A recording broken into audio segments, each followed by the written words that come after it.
Sejarah Menara Masjid Pecinan Tinggi. Banten Lama dahulu merupakan ibu kota Kesultanan Banten yang berada di jalur perdagangan internasional, sehingga sudah memiliki hubungan dengan dunia luar sejak awal abad Masehi. Banyak pedagang dari luar negeri berlabuh di Banten dan menetap dalam waktu yang lama. Salah satunya adalah bangsa Cina yang menetap di Banten. Masjid Pecinan Tinggi menjadi salah satu bangunan yang terlibat dalam sejarah perkembangan Islam di Banten. Nama Pecinan berasal dari banyaknya orang Cina yang berdagang dan diam di Banten pada masa pemerintahan Maulana Hasanuddin. Masjid ini mulanya didirikan oleh komunitas keluarga Tionghoa yang merupakan rombongan Putri Ongtain asal Tiongkok.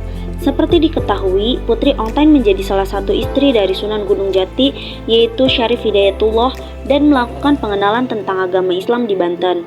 Masjid Pecinan Tinggi merupakan masjid pertama yang dibangun oleh Syarif Hidayatullah dan dilanjut oleh putranya Sultan Maulana Hasanuddin.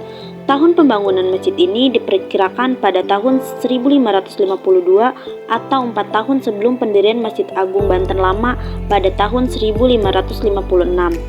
Masjid Pecinan Tinggi secara administrasi berada di Kampung Dermayon, Kelurahan Pemengkang, Kecamatan Kramat Watu, Kabupaten Serang. Di dalam bangunan induk terdapat mihrab dengan bingkai pintu bagian atasnya yang melengkung tanpa daun pintu. Dindingnya terbuat dari bata, posisi mihrab membujur ke arah barat. Mihrab masjid berukuran tinggi 2 meter dan lebar 1 meter. Mihrab Masjid Pecinan Tinggi mirip dengan mihrab yang berada di Masjid Agung Banten. Saat ini, bangunan yang tersisa adalah struktur pondasi yang menyatu dengan lantai, ruang mihrab atau tempat imam, dan menara masjid. Seluruh bentuknya juga sudah tidak utuh, di mana atap menara sudah hilang dan lantai pondasi terkelupas, sebagian hancur hingga ruang mihrab yang rontok temboknya. Masjid bagian utara terdapat sebuah makam Cina. Makamnya masih terdapat tulisan yang dapat dijelaskan bahwa dalam makam terdapat pasangan suami istri, yakni Tio Mo Shaing dan Cho Kong Chain. Mereka datang dari desa Yinsou dan pada batu nisan menuliskan tahun berdirinya pada tahun 1843. Seiring berjalannya waktu, masjid pun mengalami kerusakan karena dimakan usia. Puncaknya, masjid ini menjadi hancur setelah terkena bencana letusan mahadahsyat dari Gunung Api Krakatau yang berada di perairan Banten. Akibat letusan pada 20 Mei 1883 itu, seluruh bangunan di daratan Pulau Jawa bagian barat, terutama Banten, mengalami kerusakan amat parah. Letusan juga memakan banyak korban.